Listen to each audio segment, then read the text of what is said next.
Brazil কি নরওয়ের বিপক্ষে জিততে পারবে? এই প্রশ্নের মুখোমুখি এখন পুরো ফুটবল বিশ্ব, ব্রাজিল ফুটবল দল এবং ব্রাজিল ভক্তরা। তবে এই ম্যাচের রেজাল্ট কি হয় সেটা তো আমরা পরেই দেখতে পাবো। কিন্তু ব্রাজিল বনাম নরওয়ে ম্যাচ বাদেও আরেকটা ম্যাচ মাঠে গড়াতে যাচ্ছে। সেই ম্যাচটা হচ্ছে ইংল্যান্ড বনাম স্বাগতিক দেশ মেক্সিকো। নরওয়ে যারা কিনা ২৮ বছর পর এবার বিশ্বকাপ খেলতে এসেছে এবং আসার পরেই তারা যেন তুরুপের তাস হয়ে গেছে, তাদেরকে বলা হচ্ছে এবারে বিশ্বকাপের অন্যতম আন্ডারডগদের মধ্যে একটি।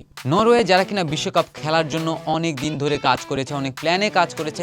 তাদের দেশ যেহেতু বরফে ঢাকা স্ক্যান্ডিনেভিয়ান একটা দেশ, তারা তাদের দেশে কার্পেটের মাঠ বানিয়েছে শুধুমাত্র ইউথ ডেভেলপমেন্ট করার জন্য। তারা তাদের দেশে ইউথ সার্টিফিকেশন সিস্টেম এনেছে ইউরোপের বড় বড় ফুটবল শক্তিশালী দেশের মতো।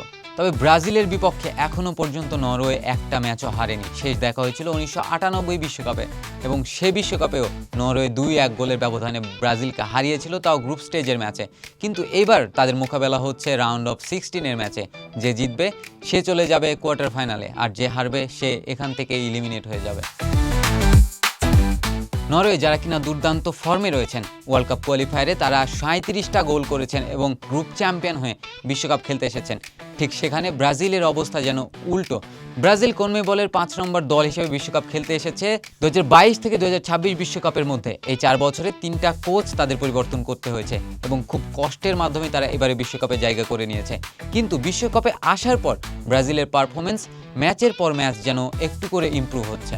নরওয়েজিয়ান ফুটবলারদের ফিজিক্যাল কন্ডিশন এবং ব্রাজিলিয়ান ফুটবলারদের টেকনিক্যাল দক্ষতা, কে এগিয়ে থাকবে এবং কে পিছিয়ে থাকবে বলা খুবই মুশকিল।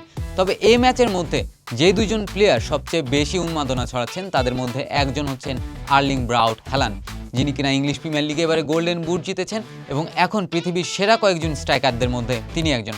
অপরদিকে রয়েছেন ব্রাজিলের ভিনিসিয়াস জুনিয়র, যিনি এই বিশ্বকাপে দুর্দান্ত ফর্মে রয়েছেন। ৪ ম্যাচে করেছেন ৪ গোল ২ অ্যাসিস্ট। ন্যাশনাল ফ্রড থেকে ন্যাশনাল হিরো সেজে যাওয়া ভিনিসিয়াস জুনিয়র কি নরওয়ের বিপক্ষে তার সেরা পারফরমেন্স দিতে পারবেন কিনা?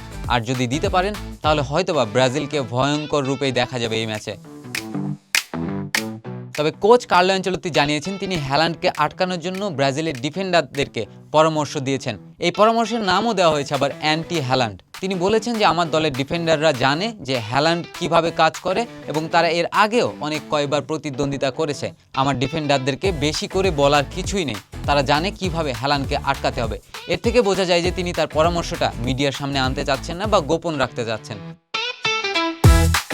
আরেক ম্যাচে মাঠে নামবে স্বাগতিক দেশ মেক্সিকো এবং ইউরোপের জায়ান্ট ইংল্যান্ড। ইংল্যান্ডের পারফরমেন্স এবার হতাশাজনক হলেও গত ম্যাচে তারা ডিআর কঙ্গোর বিপক্ষে প্রায় হারতে বসেছিল। সেই ম্যাচ হ্যারি কেনের বদৌলতে তারা জিতে যায় ২-১ গোলের ব্যবধানে। ইংল্যান্ড সমর্থকরা তাই তাদের ন্যাশনাল অ্যানথেমে কিং এর বদলে কেইন যোগ করতে চেয়েছেন। কিন্তু মেক্সিকো এবার রয়েছে দুর্দান্ত ফর্মে, এখনো পর্যন্ত একটা ম্যাচও তারা হারেনি এবং তারা আজকে ফেস করবে ইংল্যান্ডকে। ঘরের মাঠে খেলা, দুর্দান্ত ফর্ম আর হোম গ্রাউন্ড অ্যাডভান্টেজ। মেক্সিকো কি পারবে ইংল্যান্ডকে এই ম্যাচে বধ করতে, নাকি কানাডার মতো হতাশা নিয়ে ফিরতে হবে এই স্বাগতিক দেশের? সেটাই এখন সবচেয়ে বড় প্রশ্ন। তবে কে জিতবে কে হারবে এই প্রেডিকশন আপনি জানিয়ে দিতে পারেন কমেন্ট বক্সে এবং বিশ্বকাপের সব আপডেট পেতে চোখ রাখুন বণিক বার্তার পেজে। এই ছিল আজকের ভিডিও, দেখা হচ্ছে পরবর্তী ভিডিওতে। ততক্ষণ পর্যন্ত ভালো থাকুন, সুস্থ থাকুন, বণিক বার্তার সঙ্গেই থাকুন।